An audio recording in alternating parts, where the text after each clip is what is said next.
All right, guys. So today we're going to be doing the notes on Chapter 12, Section 4.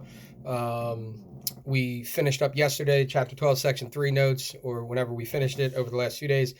We're going from the beginnings of the Reformation with Martin Luther, and we're jumping into what the Reformation as it started rolling, what it started to look like, and who the people who came after him were, to keep it rolling until even today, where we still have Protestant churches. There's Catholic and Protestant churches. So after where we left off, we see another Reformation, still in the same time period, but they called it the Zwinglian Reformation. This was happening in Switzerland.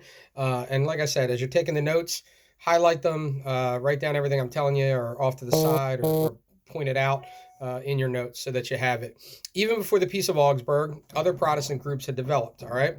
One of these groups was in Switzerland. Ulrich Zwingli, a priest in Zurich, led this movement. Due to his influence, the Council of Zurich began to make religious reforms. They believed that all paintings, decorations, and relics should be gone. They took them out of the churches. So just kind of getting rid of all the pageantry of religion at the time under the Catholic Church. The new church service replaced the Catholic Mass, just like with Martin Luther. We see it just go to scripture reading, prayer, and sermons. Basically, you read, you sing, and the preacher talks to you about how to apply that message to your lives. In October 1531, war broke out in Switzerland between Protestant and Catholic states, and Ulrich Zwingli was killed. All right, so like I said before, this was an act of war. When you went against the Catholic Church, you were going against your government, in essence, because they worked together. We talked about that in other notes, that it was an act of war if you decided to be Protestant. So the leadership of Protestantism in Switzerland passed then to John Calvin. John Calvin was an up-and-coming preacher at the time. And so we're going to talk a little bit about John Calvin now. Big name in Protestantism, all right? He kind of took the torch from Martin Luther. So John Calvin was born, he was educated in France. He converted to Protestantism, and then he had to leave Switzerland. He had to flee to Switzerland out of France, because if he stayed in France, he might have ended up getting killed. Remember, it was illegal before the Peace of Augsburg, and still wasn't all that great even after the Peace of Augsburg. So when he got there, he published a book in 1536 called The Institutes of Christian Religion. I would have that underlined. And this was just a summary of all the Protestant doctrines, all the thought processes. You should underline the next line as well. In many ways, Calvin believed a lot like Martin Luther.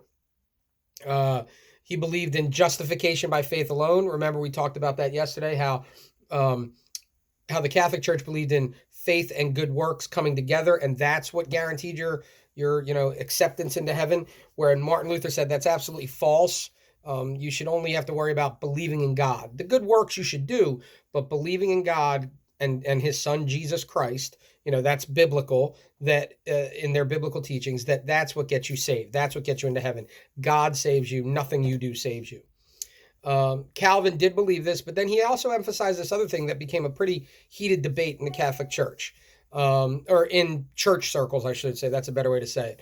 And it's still something that is debated today, talked about today in church circles. And this concept of predestination. You should underline that, highlight it. You'll definitely want to talk about this in an essay that you will see. So predestination, as you're reading and underlining, is the belief that God has determined in advance who's going to go to heaven, who's going to be saved, and who's not. All right, so this began a pretty strong argument, all right, and how it contradicted this whole, well, can we choose to be saved, right? That's what they were trying to tell people. You choose if you believe in God. Well, if I choose that I believe in God, but God has already predetermined whether I'm going to heaven or hell or not, that whole concept of salvation, then what does it matter if I decide that I want to follow God, if he already has determined whether I'm going to heaven and hell? Now, the way that I easily understand it, or that I've tried to understand it over the years of studying, this thought process, this teaching in history and also in different churches, is it's not necessarily a contradiction. All right. The Christian God, according to Christianity, believe in the Christian God as being all powerful, all knowing, all encompassing, right? Can see all time. He is not constrained by any facets that we understand, okay? Meaning time, place, right? He's all-knowing, he's all-power, he's omnipotent, he's everywhere, and he knows all things. So by that adage, if he knows all things throughout all time, he would already know if you're going to accept him or acknowledge that he is God, if you're going to believe in him and Jesus as his son and savior of the world. So it's not really a contradiction. It's how you understand it. It's not that he's picking and choosing, you're going to be saved, you're not going to be saved. It's what he's saying is that what the thought process is that God knows. He in advance knows that you are going to be saved or not saved because he knows all things that happen throughout all of time. All right. That should be pretty easily understandable the way I just explained it. If not, obviously, shoot me a message and I'll try to explain it a little deeper. But that should be pretty simple. All right. In 1536, Calvin began working to reform the city of Geneva. All right. He created a church government, all right, that used both clergy and laity. You should underline that. Now, clergy is the pastors, the preachers, the people that are in the church that work for the church. Laity just means like regular people. All right. Lay people, you might hear it referred to as just, regular people. You don't work for the church. So he created a court. All right. He created a governmental court based on religion and law, which is very different than our courts today, our world in the United States. We are separated, church and state, right?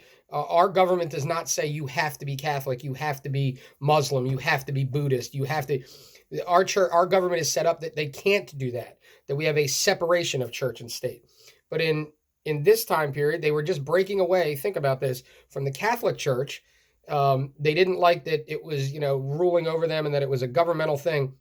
And now here we see they've moved on, and John Calvin decides he's going to set up this new government, but it uses the church people and regular people. He sets up a court that oversees moral life and religious life. So it's kind of a similar thing, all right? But this court had the power to do some things. This court was called the consistory. You should underline that. The court was called the consistory.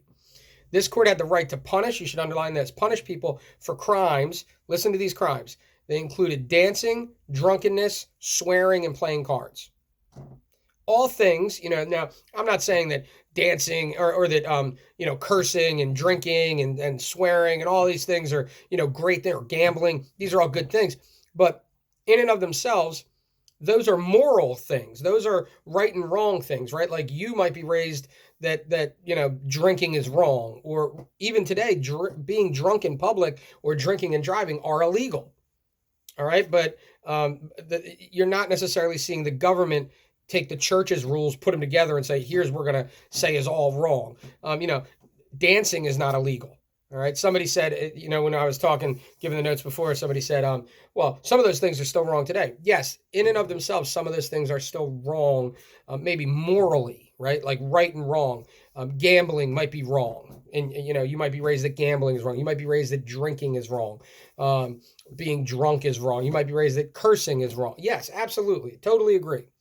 But the court, I'm not going to get arrested for cursing per se, right? I don't necessarily like cursing. I don't do it often unless I'm cut off in my car. I'm just kidding. But I'm not necessarily going to get in trouble for curse. Now, if I'm in a public place and I'm swearing, I'm yelling out curses, I can get in trouble for lewdness or rudeness or those kind of things. But it's an interesting concept here that what they're calling to be illegal per se. So remember, the name of the group is the Consistory, and they were basically a court that he set up in Geneva that could punish people, and it was church people and regular people that created that. They decided what was wrong. Geneva became a very powerful center for Protestantism. Missionaries trained there, so people were trained there in Protestant doctrine, and then they were sent out all over Europe, and that's what spread the Reformation all over Europe. And by the mid-16th century, Calvinism replaced Lutheranism as the most important form of Protestantism. So we see Lutheranism was like, the dad. Luther was the dad of Protestantism, right? And then we see Martin Luther come along as kind of the second in command, maybe the junior, the son, taking that torch and running with it. And he became, or Calvinism then became the religion that people really started to adhere to. And then as time continued to go on, we saw other religions, Christian-based religions, break off from Lutheranism. All right, we're going to stop the notes there today. Pretty simple. Again, if you have any questions, shoot me a message, and I will try to help you understand those things. But I'm trying to keep it as simple as possible, highlight those things, make sure you understand them, and we'll keep rolling. All right, thanks. Bye-bye.